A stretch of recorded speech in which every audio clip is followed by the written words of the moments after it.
Lyra Volantis stroked the glittering scales of her luminar serpent, already bored with its color-changing abilities. The creature had been the envy of her social circle for all of 3 weeks before Damaris Keld arrived at school with a pair of telepathically bonded twin fox cubs. Now, on the eve of her 17th birthday, Lyra needed something more impressive, more exotic, more dominating. "Father," she said, leaning against the doorframe of his study, "you promised me a new pet for my birthday." Governor Volantis of Ethelberg barely glanced up from his holographic display. "I'm aware, Lyra. The arrangements have been made. It needs to be exceptional," she insisted. "Not another modified creature everyone will have in 6 months. I want something unique, something that will make people talk." This time, her father's lips curved into a slight smile. "Trust me, daughter. What I've acquired will certainly have people talking." Lyra spun away, satisfied. As the only child of the planetary governor, she was accustomed to getting exactly what she wanted. Ethelberg was famous throughout the galaxy for its bioengineering marvels, particularly the designer pets that served as status symbols for the elite. Her father's position gave her access to prototypes and rare specimens before they reached the market. But this time, she wanted something truly unprecedented. The Volantis estate sprawled across the highest plateau of the capital city, its crystalline towers gleaming under Ethelberg's 3 moons. Lyra's birthday celebration was already being prepared, with floating luminaries being programmed and exotic delicacies being cultivated. 200 of the planet's most influential young people would attend, and Lyra intended to outshine them all. When the day arrived, Lyra dressed in a gown that shifted between silver and violet with her movements. The celebration was in full swing when her father called for everyone's attention. "As you all know," Governor Volantis announced, his voice amplified across the garden terraces, "a father wishes to indulge his only daughter, especially on such an important birthday." Lyra requested something unique, something no one else possesses. He gestured toward a platform rising from the center of the main terrace. "This specimen was acquired during our most recent raid on the Outer Rim territories." The platform locked into place, revealing a containment field within which stood a young man. He appeared to be in his early 20s, with unkempt dark hair and a physique that spoke of hardship rather than aesthetic modification. Around his neck was a control collar, similar to those used on the most dangerous predator species. His arms bore strange markings, not decorative tattoos, but what appear to be battle scars and symbols of unknown origin. He wore simple black attire that had clearly been provided to him, as it bore the Volantis insignia. A shocked murmur rippled through the crowd, followed by nervous laughter. A human. Lyra couldn't keep the disappointment from her voice. "Father, what is this?" Governor Volantis approached the containment field. "Not merely human, Lyra. This is a semi-sentient humanoid from beyond the Outer Rim, classified as a dangerous but tameable entity. The neurosuppressors in the collar limit his more feral tendencies. He's been cataloged simply as X until you decide to name him." Lyra's friends crowded around the containment field, a mixture of fascination and discomfort on their faces. "Is it safe?" asked Damaris, her twin foxes perched nervously on her shoulders. "Perfectly," the governor assured them. "The collar ensures compliance. More intelligent than most bioengineer companions, but lacking true sentience. Capable of understanding commands and performing complex tasks. Consider him a security pet with additional functionality." Lyra approached the field, studying the specimen with growing frustration. This wasn't what she had wanted at all. Not some human-looking thing that would need to be fed and managed like a servant. She'd wanted something ethereal, something mythical. "Lower the field," she commanded, wanting to at least inspect her disappointing gift. The containment field shimmered and disappeared. The young man remained perfectly still, but his eyes, a startling amber color, followed Lyra's movements with unsettling awareness. "Does it do anything?" she asked, circling him.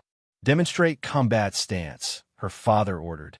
Immediately, the young man shifted his weight, his body language transforming from passive to predatory in an instant. The movement was so fluid, so precise, that several guests stepped back involuntarily. He's been trained in multiple combat styles, her father explained. Useful for protection as well as entertainment. He can be programmed to spar with security droids for demonstration purposes. Lyra frowned. Not entirely useless then, but still not what she'd imagined. Follow me. She ordered the specimen directly, curious whether it would respond to her. X's eyes narrowed slightly. Was that resistance? But he fell in a step behind her as she moved through the crowd. Her friends peppered her with questions. Could it speak? Where had it come from? Was it actually dangerous? Lyra answered curtly, her disappointment giving way to irritation as she led the procession to the exhibition area where entertainment had been arranged. As the evening progressed, Lyra's mood improved marginally. There was something intriguing about the way her new pet observed everything, the way his eyes seemed to evaluate and assess. When she commanded him to stand beside her throne-like chair, he did so with a grace that seemed at odds with his captive status. It's actually rather striking, Damaris admitted, watching X with newfound interest. Like having a living statue. I suppose, Lyra conceded, warming slightly to the unique nature of her gift. No one else had anything remotely like it. The party took an unexpected turn when the perimeter alarms suddenly blared. Security personnel rushed to defensive positions as Governor Volantis received an urgent communication. Separatist infiltrators, he announced grimly. Everyone remain calm and follow security protocols. Chaos erupted instead. Guests scattered in panic, some toward designated safe rooms, others in random directions.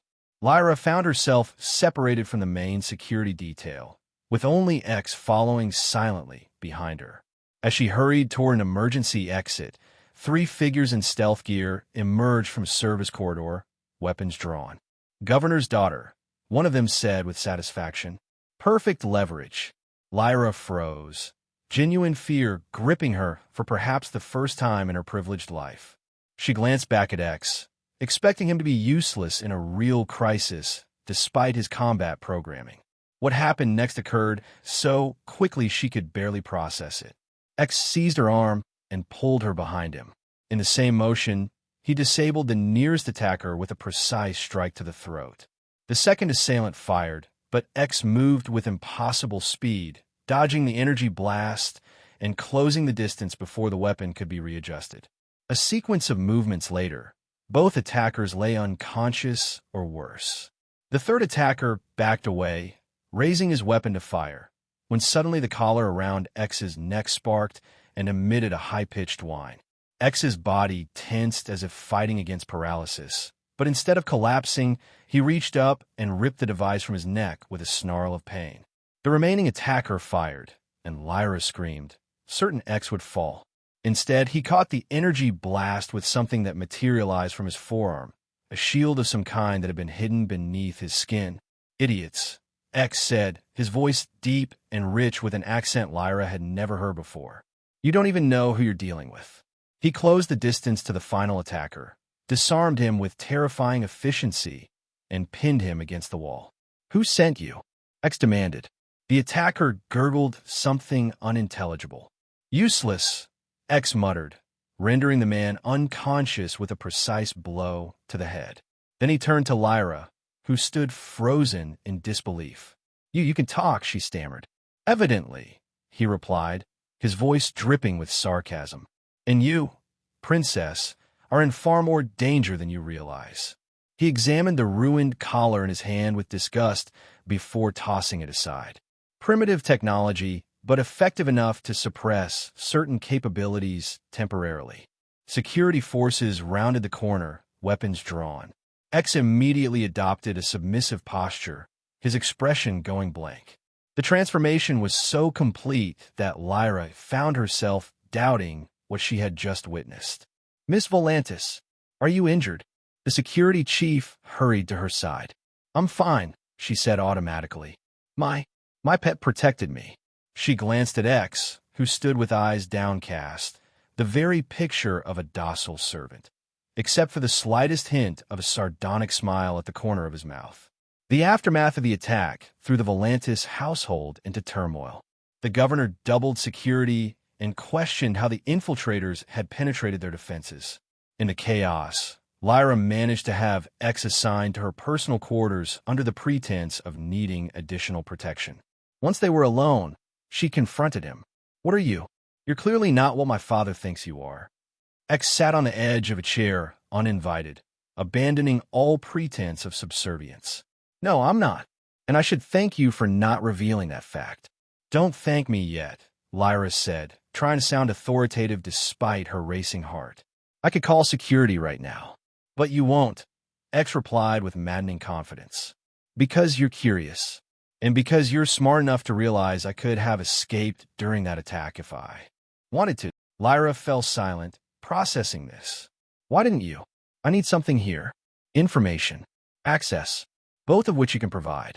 He leaned forward. "My name is Kalen. Not X, not Pet, not Specimen.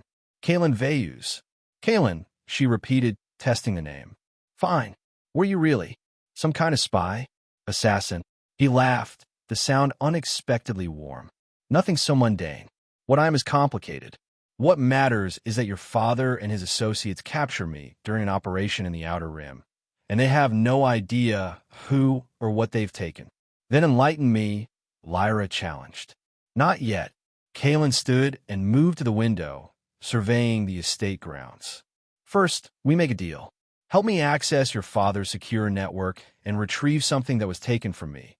And in exchange, I'll ensure your safety when the storm comes." "What storm? The Separatists?" "The Separatists are insects compared to what's coming." His eyes hardened. "Your father has enemies he doesn't even know exist, and they'll be coming for both of us now." Lyra should have been terrified, should have called for security immediately.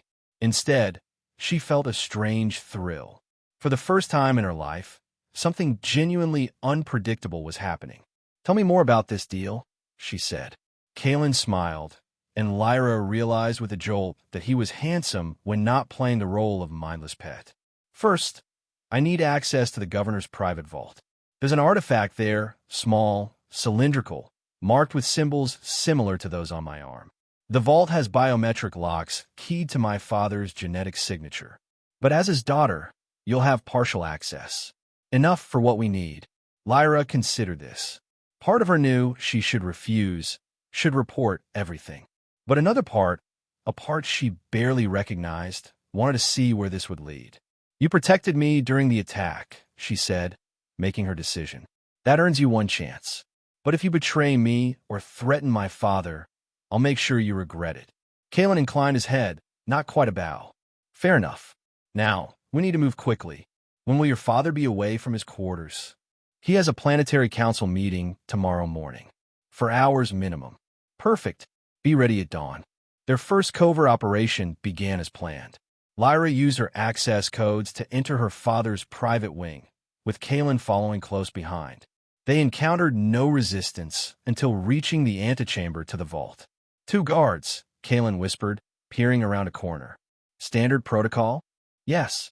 They won't question me being here, but they'll never let you pass." Kalen considered this. "I need a distraction, something that will draw both away from their posts." Lyra thought quickly. "The environmental controls. I can trigger a localized atmospheric alert. They'll have to investigate." "Do it." Lyra accessed a nearby terminal, using her credentials to initiate a false contamination warning in an adjacent room. Alarms blared, and, as predicted, both guards hurried to investigate the potential hazard. Kalen moved swiftly to the vault entrance. "Biometric scanner," he murmured, examining the security panel. "Place your hand here. It won't give full access, but it should trigger the secondary protocol." Lyra pressed her palm against the scanner. A red light flashed, but rather than triggering an alarm, the system requested secondary authorization. "Good," Kalen said. "Now, recite your full identification sequence." Lyra Ilera Volantis, heir apparent, authorization Delta 93. The scanner processed this information, then displayed a limitation notice. Partial access granted. Level 3 clearance only. "It'll do," Kalen assured her. The vault door slid open, revealing shells of artifacts, data crystals, and various secured containers. He moved directly to a small display case containing a cylindrical object covered in markings. That's it, he breathed, his usual composure slipping to reveal genuine emotion. My beacon. What does it do? Lyra asked as he carefully removed the object. It's a communication device, a locator, and he broke off as a security alert suddenly blared. Proximity detection, Lyra realized with horror. I didn't know. No time, Kalen interrupted, pocketing the cylinder. We need to run. Now. They fled the vault as security protocols activated throughout the wing. Automated defense turrets emerged from ceiling panels, forcing them to take cover. Follow me, Lyra shouted over the alarms. Service corridors. They raced through the labyrinthine passages of the estate, security forces in pursuit. Kalen moved with preternatural agility, occasionally pulling Lyra aside just before energy blasts struck where she would have been. How are you doing that? She gasped as they took shelter in a maintenance closet. Enhanced reflexes, he replied tersely. Among other things. Is there a way out of the estate that wouldn't be immediately locked down? Lyra thought frantically. The agricultural dome. It has its own atmospheric systems and supply transports. Security is lighter because the biohazard protocols make it difficult to breach. Perfect. Lead the way. They navigated through service corridors and maintenance tunnels, eventually emerging in the vast agricultural dome where Ethelberg's exotic food supplies were cultivated. Workers scattered as they burst in, alarms still blaring throughout the complex. The transport bay is there, Lyra pointed. Monthly shipments go out to the other estates. We could hide in a cargo container. Kalen shook his head. Too obvious. They'll scan everything. He surveyed the dome, his gaze settling on a sleek maintenance vessel. That atmospheric scrubber craft, small enough to slip through defensive grids if we stay in the approved corridors. I can't fly that, Lyra protested. I can. They sprinted across the dome floor as security forces began to pour in from multiple entrances. Kalen helped Lyra into the craft, then took the controls with practiced ease. The vessel hummed to life, lifting smoothly off its docking platform. Hold on, he warned, and accelerated toward the dome's maintenance airlock. Security vessels were already scrambling, but Kalen piloted with incredible skill, keeping their craft within designated maintenance corridors where automated defenses wouldn't fire without risking critical infrastructure. As they cleared the estate's airspace, Lyra looked back at the only home she'd ever known, now receding in the distance.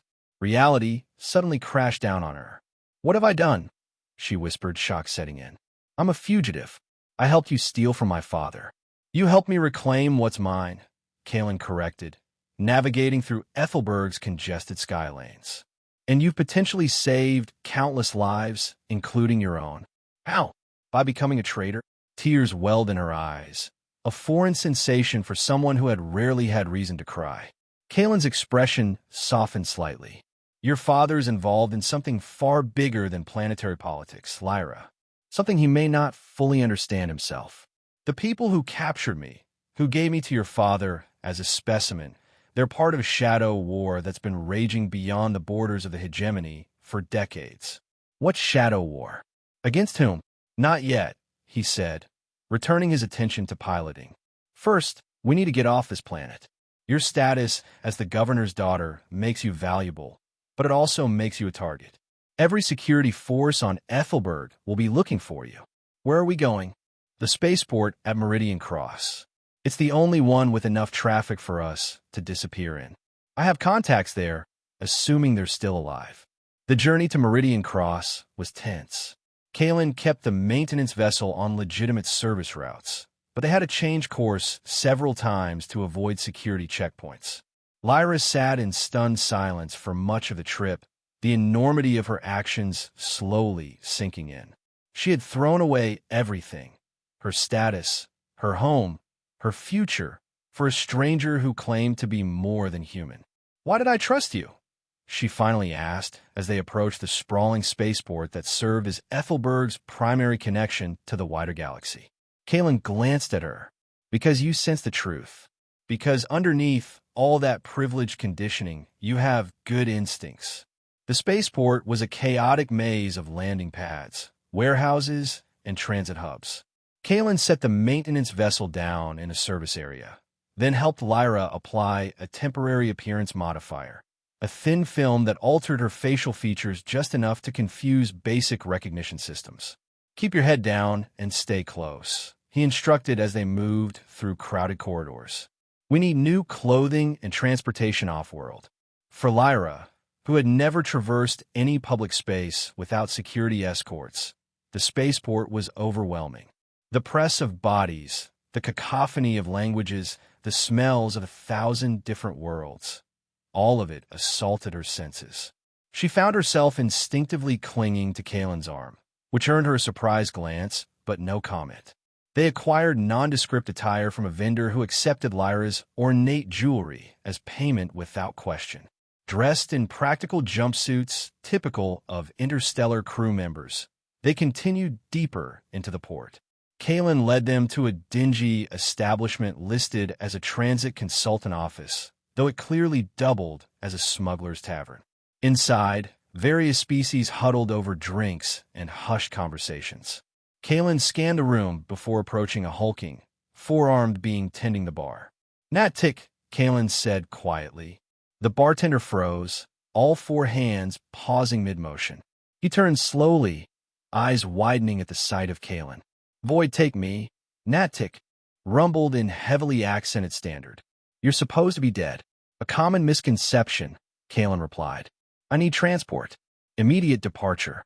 Two passengers, low profile. Natick's upper eyes narrowed, while his lower set examined Lyra. "Governor's daughter? Are you insane?" "Probably," Kalen admitted. "Can you help or not?" After a moment's consideration, Nat Tick jerked his head toward a back room. "Got a freighter captain who might be desperate enough. Lost half his cargo to customs seizure. Needs to make back costs. Leaving for Ordo's station within the hour." "Perfect."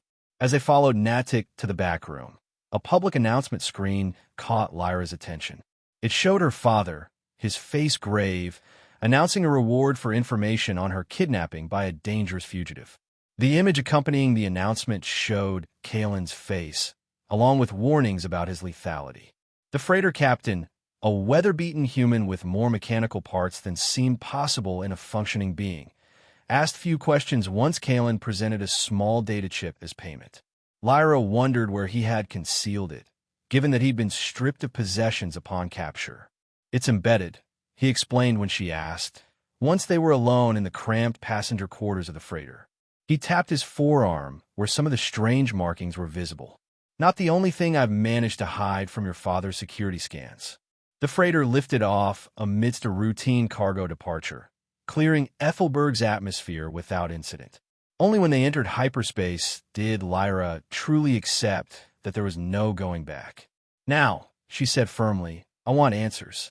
All of them, starting with what you really are." Kalen studied her for a long moment before nodding. "Fair enough." He rolled up his sleeve, revealing more of the markings on his arm. In the dim light of the cabin, they seemed to shift and move, almost like living circuitry. "I'm human, but not entirely. These aren't tattoos or scars. They're bioquantum interfaces, living technology that bonds with genetic material. I've never heard of such technology. You wouldn't have. It doesn't exist in the hegemony. I come from beyond the outer rim, from a civilization your people thought was mythical." He paused, seeming to consider how much to reveal. "Have you heard of the Ataraxian ascendancy?" Lyra frowned. "Vaguely. Ancient spacefaring civilization, supposedly destroyed millennia ago. They feature in some children's tales. Not destroyed. Hidden. Retreated from the rest of the galaxy after the Sundering Wars." Kalen activated the cylindrical object he'd retrieved from a vault. It projected a holographic map of the galaxy, but with configurations unfamiliar to Lyra. The Ascendancy has maintained watch over the galaxy, intervening only when necessary to prevent catastrophic events. "You expect me to believe you're some kind of ancient alien?" Kalen laughed. "No, I'm human, born 32 standard years ago, but I'm Ataraxian by citizenship and duty. Specifically, I'm the commander of the Vigilant Echo, the Ascendancy's primary intelligence and intervention division. Lyra stared at him, trying to process this claim. If you're so important, how did you end up captured and sold as a pet? His expression darkened. I was investigating a concerning development, weapons technology being distributed to fringe systems, technology that shouldn't exist outside the Ascendancy. The trail led to a shadow corporation operating within hegemony space. I was ambushed during reconnaissance, captured, and subjected to neural suppression. My ship and crew escaped, but I was transported to Ethelberg as a specimen of interest. And my father is either complicit or being used by those who are. The corporation funneling these weapons is called Nexus Dominion. On paper, they manufacture agricultural and medical equipment. In reality, they're developing weaponized versions of Ataraxian technology, technology that could destabilize the entire galactic sector. Lyra felt dizzy with the implications. But why? What's the purpose? Control. Whoever controls this technology could effectively hold entire systems hostage. And based on communication fragments I intercepted before capture, they're planning to deploy soon. The freighter jolted as it made a course adjustment. Kalen stood, pocketing the cylindrical beacon. The beacon I recovered will signal my location to Ascendancy forces, he explained. But it will take time for them to respond, time we may not have. That's why I need your help. My help? What could I possibly do against something like this? You have intimate knowledge of hegemony, political structures, security protocols, and most importantly, access to information channels I don't. Your father may be involved, but that means you potentially know things that could help us identify who's really behind Nexus. Dominion. Lyra considered this, feeling both overwhelmed and strangely energized. Her entire life had been one of privilege without purpose. Now, suddenly, she was involved in something consequential. If what you're saying is true, she said slowly, then helping you is the right thing to do. But I need to know everything. No more secrets or partial explanations. Kalen nodded. Agreed. Starting now, we're partners in this. The journey to Ordo's station passed in a blur of information exchange. Kalen explained more about the Ataraxian Ascendancy, a civilization that had achieved post-scarcity millennia ago and developed technology that bordered on the mystical to outside observers. Rather than expanding their territory, they had chosen isolation, maintaining secret outposts throughout the galaxy solely to monitor potential threats to galactic stability. The Vigilant Echo is our most active division, Kalen explained. We're trained from childhood in combat, infiltration, diplomacy, whatever skills necessary to defuse potential catastrophes before they begin. How many of you are there? Lyra asked. Few. Perhaps 100 active field operatives across the galaxy at any time. We prefer subtle intervention. Lyra pieced together her own knowledge with Kalen's information. There have been rumors about experimental weapons testing in the Outer Rim. Systems going dark temporarily, unusual radiation signatures. My father received reports, but dismissed them as separatist propaganda. Those weren't tests, Kalen said grimly. Those were targeted deployments, proof of concept for potential buyers. The technology they're using creates localized disruptions in quantum fields. Essentially, it temporarily suspends certain laws of physics within the affected area. That's impossible. For hegemony science, yes. But Ataraxian quantum manipulation has existed for thousands of years. He paused as the ship's announcement system informed them they were approaching Ordo's station. We need to be cautious here. Ordo's is neutral territory, but there are eyes everywhere. Ordo's station hung in space like a tarnished coin, its once gleaming surface now pitted and discolored after centuries of use. Originally built as a scientific outpost, it had evolved into a trading hub where the hegemony's influence was present but not absolute. As they disembarked, Lyra was struck by the stark contrast to Ethelberg's ordered society. Ordo's teemed with species from across the galaxy, many she couldn't even identify. The station's circular design created a perpetual flow of traffic, with markets, residential sections, and docking areas arranged in concentric rings. Where are we going? she asked, staying close to Kalen as they navigated the crowded thoroughfare. Inner Ring, Residential Sector 12. I have a contact, assuming they haven't moved on. They traveled deeper into the station, passing through security checkpoints where Kalen's forged credentials passed without issue. Lyra noticed how he subtly altered his posture and mannerisms to blend with the crowd, sometimes appearing as a weary trader, other times projecting the confident air of a corporate representative. "You're a chameleon," she observed. "Necessary skill in my line of work," he replied. "You're not doing badly yourself." It was true. Lyra had quickly adapted to their fugitive status, learning to keep her head down and mimic Kalen's behaviors. Her privileged upbringing had taught her to observe and analyze social dynamics, skills now serving a very different purpose. Residential Sector 12 proved to be a warren of modular housing units stacked haphazardly around communal facilities.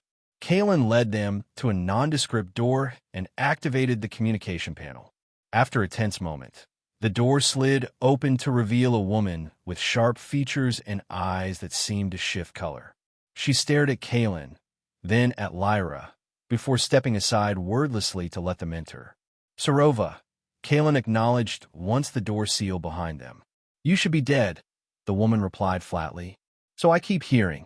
The Echo sent retrieval teams. Found nothing but residual energy signatures. "I was moved quickly. Neural suppression. Couldn't activate emergency protocols." Kalen gestured to Lyra. "This is Lyra Volantis. She helped me escape." Sarova's shifting eyes fixed on Lyra. "Volantis? As in Governor Volantis of Ethelberg? The one reportedly working with Nexus Dominion?" "My father," Lyra confirmed, lifting her chin slightly. "And I didn't know about any of that until recently." Sarova studied her for another moment before turning back to Kalen. "What do you need?" "Secure communication with the Ascendancy. My beacon's transmitting, but I need to expedite response. And we need information, everything you have on Nexus Dominion's recent activities." Sarova moved to a wall panel, pressed her palm against it, and revealed a hidden communication array. "The quantum relay needs time to synchronize. In the meantime, let's discuss what you know." Over the next hours, they pieced together a disturbing picture. Nexus Dominion had been quietly establishing facilities throughout hegemony space, particularly in regions under the jurisdiction of officials like Governor Volantis. These officials provided political cover while receiving technology and weapons in exchange. "But there's something bigger happening," Sarova explained, displaying intercepted communication fragments. "Their activity has increased dramatically in the past month. Shipments accelerated, personnel relocated to key facilities. They're preparing for deployment," Kalen concluded. "But where? And what exactly are they planning to target?" Lyra, who had been quietly processing everything, suddenly spoke. "The Confluence." Both Kalen and Sarova turned to her. "The Hegemony Confluence," she clarified. "It's a gathering of all major planetary governors and corporate entities, held every 5 years to establish trade agreements and political alliances. It's happening in 3 weeks at Centauri Prime. Everyone who matters in hegemony politics in one location," Kalen mused. "The perfect target for either assassination or coercion." "My father is leading the Ethelberg delegation," Lyra added. "He's been preparing for months." Sarova's communication array chimed, indicating a successful connection. A holographic figure materialized, an elderly individual with the same shifting markings as Kalen, though covering more of their visible skin. "Commander Veus," the figure said, relief evident in their voice. "Your recovery is most welcome." "Overseer Thaler," Kalen acknowledged with a respectful nod. "I wish my return brought better news. We've confirmed Nexus Dominion is deploying Ataraxian-derived weapons technology. Their target appears to be the Hegemony Confluence at Centauri Prime, 3 weeks from now." The Overseer's expression grew grave. "Our analysts have detected unusual energy signatures in that sector. This confirms our worst fears." Their gaze shifted to Lyra. "And this is Lyra Volantis, daughter of Governor Volantis of Ethelberg. She's assisting us despite personal cost." The Overseer studied Lyra for a moment. "Interesting. Our intelligence suggested the governor's daughter was a vapid socialite with no interest beyond personal gratification. Lyra flushed, but met the overseer's gaze steadily. People are often more than they appear to be, overseer. Something I've learned recently. A hint of approval crossed Thaler's face. Indeed, Commander Veyu's extraction assets are being redirected to your location, but they cannot reach Ordo's station for at least 7 standard days. Too long, Kalen replied. The window for intervention is closing. Request permission to proceed with available resources. Granted. What is your plan? Kalen glanced at Lyra, then back to the hologram. Infiltrate the confluence, identify the deployment mechanism, and neutralize it before activation. We'll need Sarova's assistance and any field operatives in the sector. Available resources are limited, the overseer warned. Most nearby assets were committed to your search. I can redirect 2 operatives from the Proximus sector, but they won't reach Centauri Prime until just before the confluence begins. We'll make do, Kalen assured them. Transmitting current intelligence now. After the communication ended, Sarova turned to them. You realize this is essentially a suicide mission? Centauri Prime has the highest security in the hegemony. Even with Ataraxian technology, infiltration will be nearly impossible.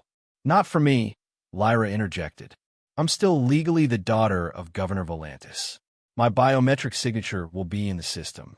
If I can reach my father, convince him of the danger. Too risky, Kalen cut in. Your father may be fully complicit, or he may be a pawn, Lyra countered. Either way, I can get us access that would be impossible otherwise. Kalen and Sarova exchanged looks. She's not wrong, Sarova admitted. Diplomatic channels would bypass many security layers. After extensive debate, they formulated a plan. Lyra would approach her father as a prodigal daughter who had escaped her kidnapper, using her status to gain entry to the confluence, while Kalen and Sarova operated covertly from the shadows. It was risky, depending heavily on Lyra's ability to navigate the political waters she'd been raised in but had never taken seriously. You'll need to be convincing, Kalen stressed as they prepared to leave Ordo's station aboard a diplomatic courier vessel Sarova had arranged. Your father will be suspicious. I know him better than anyone, Lyra replied. I know exactly what to say to make him believe me. There was a new confidence in her voice, a purpose that had been absent in the spoiled socialite she'd been just days ago. The journey to Centauri Prime took 4 days. During that time, Kalen trained Lyra in basic self-defense and situational awareness. She proved a quick study, her natural grace and analytical mind adapting to combat principles with surprising ease. You could have been a good operative, Kalen observed after a particularly successful sparring session. I was wasting my potential, Lyra admitted, a realization that both stung and liberated. I never thought beyond my next party, my next status symbol. And now, she met his gaze steadily. Now I'm helping save lives. Actual lives, not just reputations or social standings. The change in Lyra wasn't just philosophical. She carried herself differently, observed more keenly, spoke with greater consideration. Kalen found himself increasingly impressed by her adaptability and determination. Centauri Prime gleamed against the backdrop of space, a jewel of hegemony engineering. Unlike the weathered practicality of Ordo's station, the planet's orbital installations were monuments to prosperity and power. Massive defensive arrays disguised as architectural features protected the approach vectors, while the spaceport itself resembled a blooming crystal flower. So much beauty hiding so much firepower, Sarova remarked as their courier was directed to a diplomatic docking bay. Typical hegemony aesthetic. Security protocols were extensive, but as predicted, Lyra's biometric signature triggered a different response. Instead of standard screening, they were met by a security detail in Ethelbert colors. Lady Volantis, the lead officer said, clearly shocked. Your father has been notified of your arrival. Thank you, Lyra replied with practiced poise. I wish to see him immediately. While Lyra was escorted to her father, Kalen and Sarova enacted the next phase of their plan, using credentials provided by the Ascendancy to assume the identities of diplomatic staff. They would have limited window to operate while attention was focused on Lyra's unexpected return. Governor Volantis received his daughter in his private chambers within the Centauri Prime diplomatic complex. His face betrayed a mixture of relief, suspicion, and calculation. "Lyra," he said, maintaining a formal distance, "your return is unexpected." "Father," she replied, allowing genuine emotion to color her voice. "I escaped. The man who took me, he was more dangerous than anyone realized. Yet you appear unharmed." Lyra had prepared for this skepticism. "He needed me, used me as leverage to get off-world. I played along until I saw an opportunity." She let her shoulders slump slightly. "I've been trying to get back to you for days. I was afraid." The governor studied her for a long moment before his posture softened marginally. "The important thing is you're safe now. The confluence begins tomorrow, and your return removes a significant complication." Lyra noted his careful wording. Not, "I was worried," or "I'm relieved you're safe," but acknowledgement of a political complication being resolved. It reinforced her suspicions about his priorities. "Will you tell me what happened?" she asked, taking a seat without invitation. "The man who took me, he said things about you, about Ethelberg being involved with dangerous weapons development." The governor's expression tightened. "Lies, obviously, designed to turn you against me." He moved to a sidebar and poured 2 glasses of amber liquid. "You've been through an ordeal. Rest now. We could discuss everything after the confluence." Lyra accepted the drink, but didn't taste it. "What's happening at the confluence, father?" "Something important, clearly. Progress, Lyra. The beginning of a new era for the hegemony." He regarded her with sudden scrutiny. "Why all these questions? This doesn't sound like you." She laughed, the sound perfectly calibrated to remind him of her former frivolous self. "Nearly getting killed changes one's perspective. Besides, if I'm to be your heir someday, shouldn't I understand these things?" This approach worked. The governor relaxed slightly, always susceptible to appeals to his legacy. "Indeed. Perhaps it's time you took a more active role. After the confluence concludes, we'll discuss your future duties in more detail." Meanwhile, Kalin and Sarova infiltrated the technical areas of the complex, using specialized Ataraxian technology to bypass security measures. Their objective was to locate any unusual equipment or energy signatures that might indicate the quantum disruption weapon. "There," Sarova whispered, her scanner detecting an anomaly in the central environmental control system. Energy pattern consistent with Ataraxian derivatives. They've integrated the device into the atmospheric regulators. Kalin examined the schematics. Perfect delivery system. Once activated, it would affect everyone in the confluence chamber simultaneously. He accessed his secure communication device. "We need to alert Lyra. The weapon is in place. They could deploy it any time." Back in the governor's quarters, Lyra received Kalen's message through a discreet implant placed during their journey. She excused herself, claiming fatigue, and was escorted to adjacent guest quarters prepared for her. Once alone, she activated the secure communication. "What have you found?" Kalen's voice was tense. "The weapon is integrated into the environmental systems. Based on the configuration, it's designed to create a quantum stasis field, essentially freezing everyone in the confluence chamber in a temporal bubble while leaving them conscious. Perfect for forcing compliance under threat of permanent suspension." "Who controls it?" "My father." "Unlikely. The technology is too advanced for direct control. There must be Nexus Dominion operatives present." There was a pause. "We've identified a subsidiary system near your location. Can you access your father's private terminal?" Lyra glanced at the door. "Possibly. He's meeting with the Ethelberg delegation now. I might have a window." "Do it. We need to know activation protocols and command structure."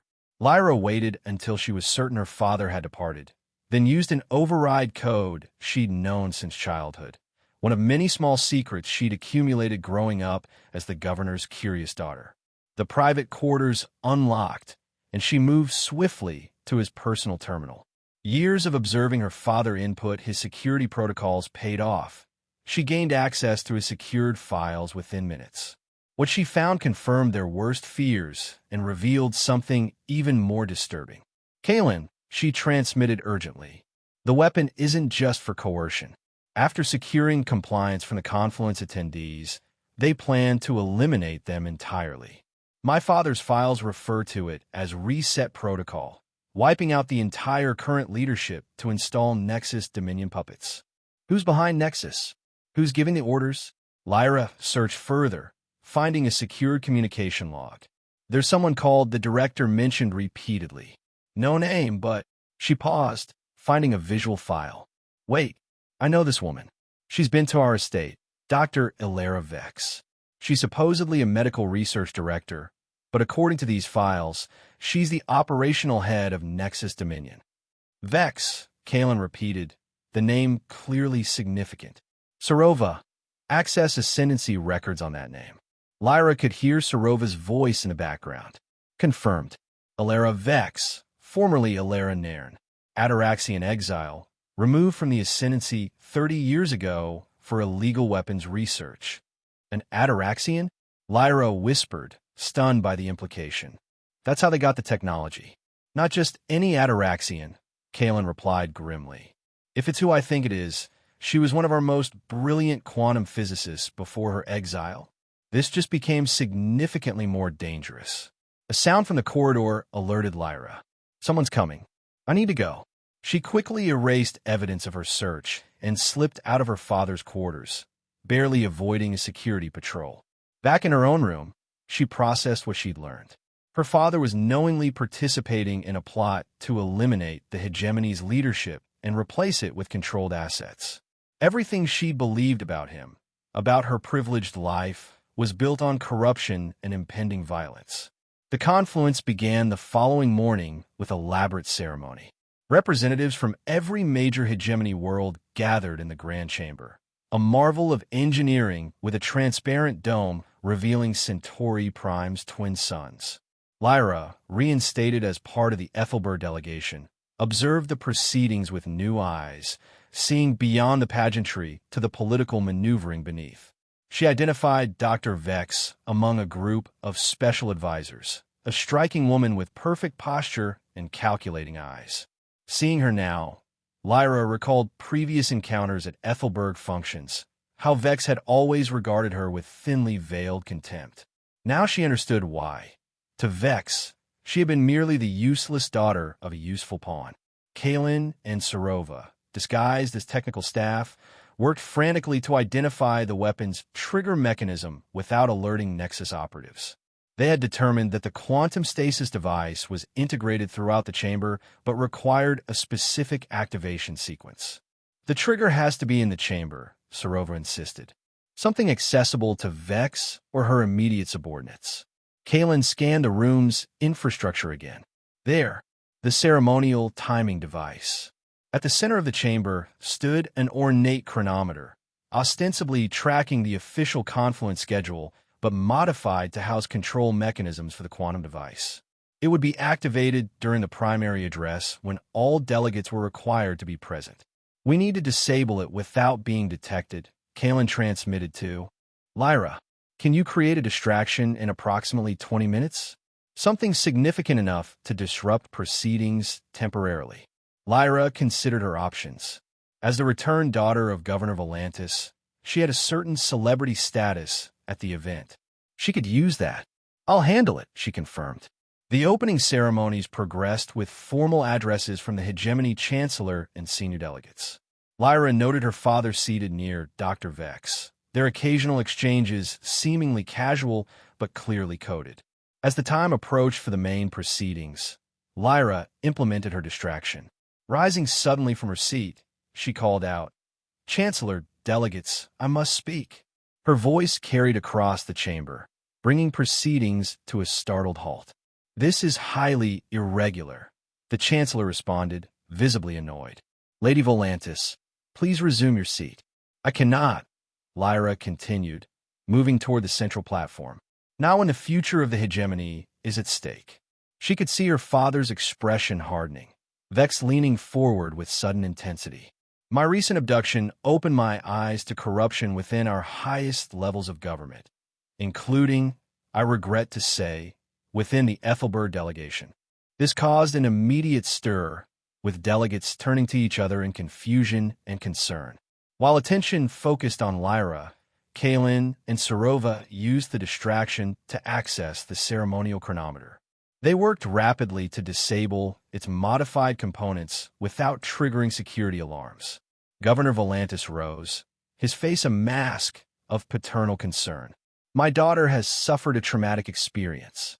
She clearly needs medical attention. What I need, Lyra interrupted, is for the truth to be heard. About Nexus Dominion. About the weapons being developed using stolen technology. About plans to subjugate the entire hegemony.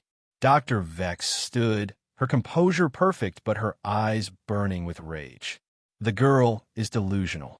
Governor, control your daughter. The chamber had erupted into chaos now, exactly as Lyra had intended. Security personnel moved toward her, but delegates were demanding explanations, creating further confusion. At the chronometer, Kalin identified the quantum trigger. There, integrated with the primary timing circuit. Sarova, can you neutralize it? Working on it, she replied tensely. But there's a secondary system I can't access. Something remote. Kalin scanned the chamber, his enhanced vision focusing on Dr. Vex. She's wearing it. The secondary trigger, it's that pendant. Indeed, Vex's hand had moved to a sleek metallic pendant at her throat, her thumb poised over a small depression. Lyra, Kalin transmitted urgently. Vex has a manual trigger. Stop her now. Without hesitation, Lyra changed direction, lunging toward Vex with surprising speed. The self-defense training with Kalin had been brief but effective. She moved with purpose, catching even the security personnel off guard. Vex, seeing Lyra approach, pressed the pendant. Nothing happened. Her expression shifted from confidence to shock as she realized the primary system had been compromised. You, she hissed as Lyra reached her. You have no idea what you're interfering with. I know exactly what I'm doing, Lyra replied, grasping for the pendant. Vex, despite her refined appearance, reacted with trained precision, deflecting Lyra's attempt and striking back with surprising strength.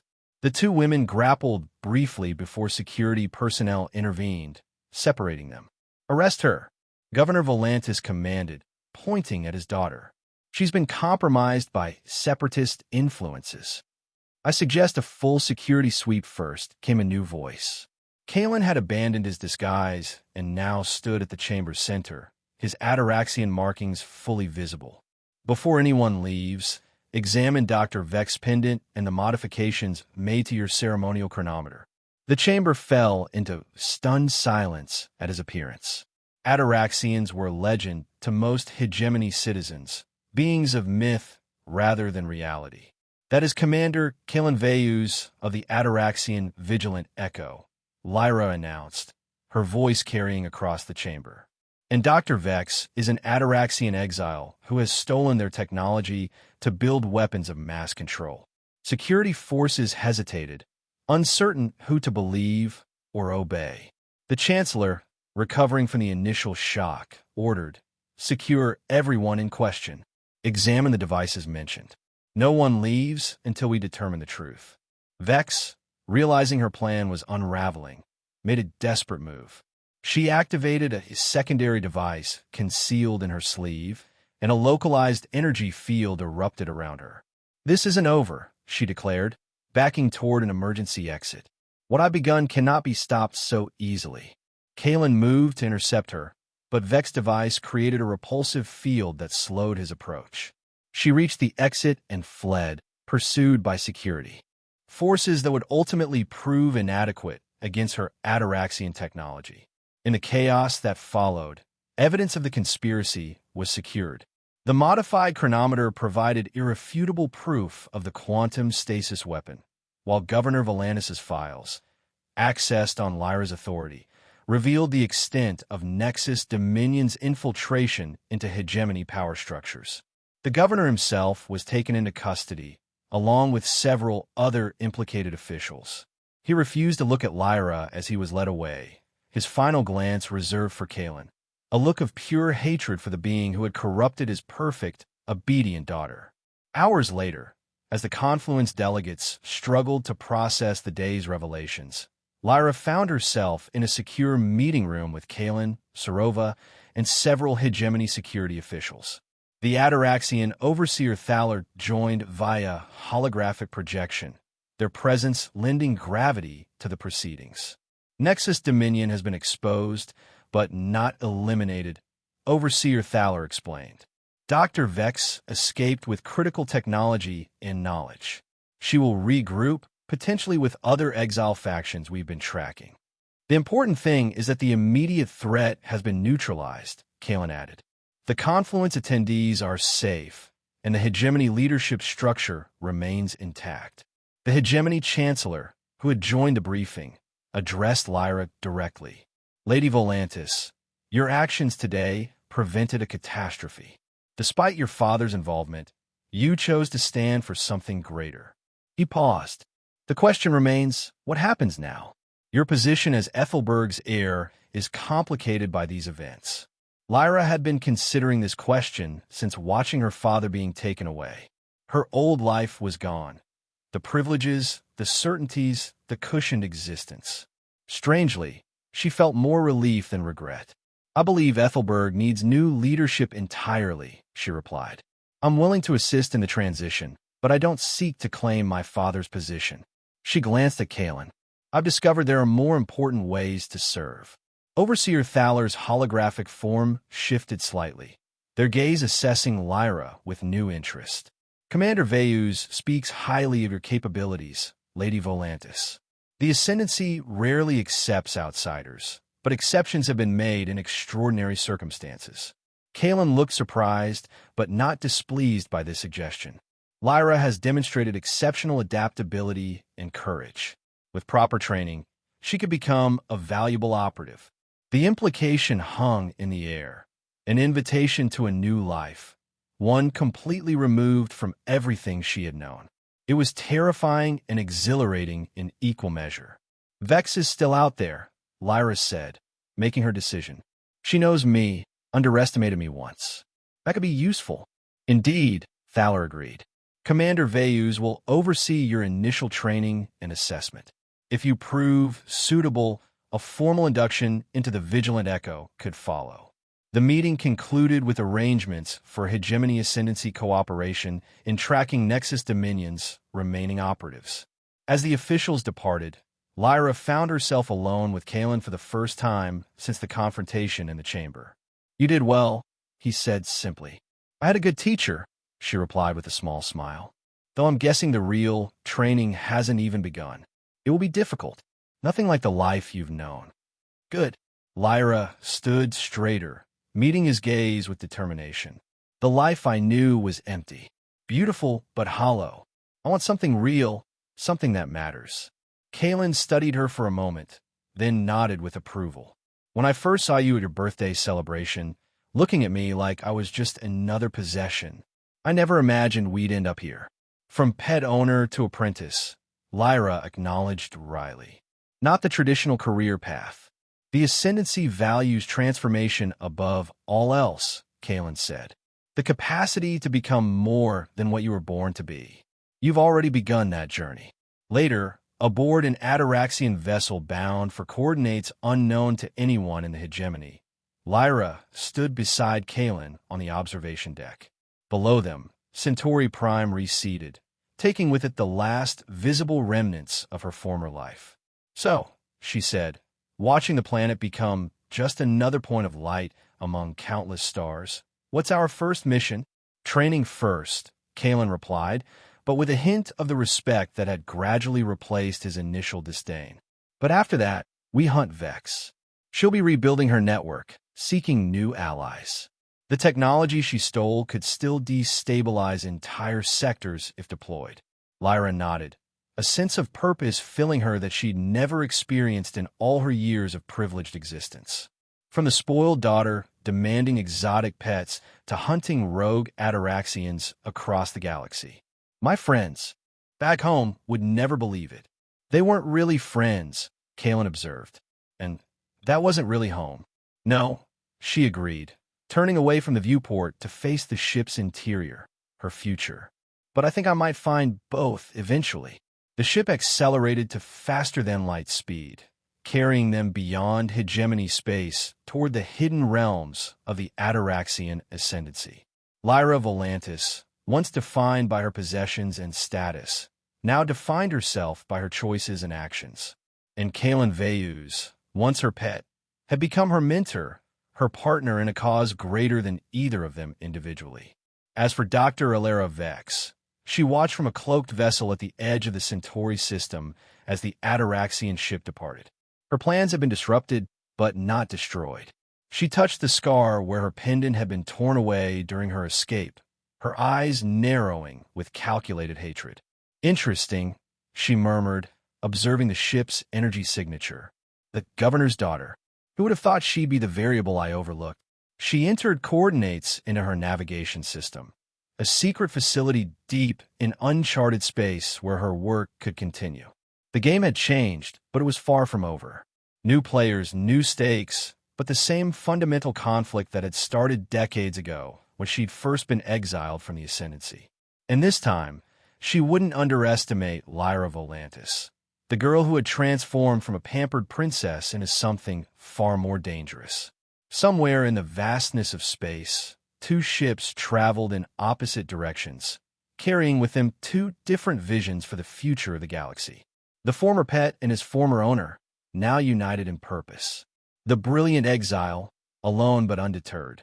A shadow war continued, invisible to most but potentially decisive for all.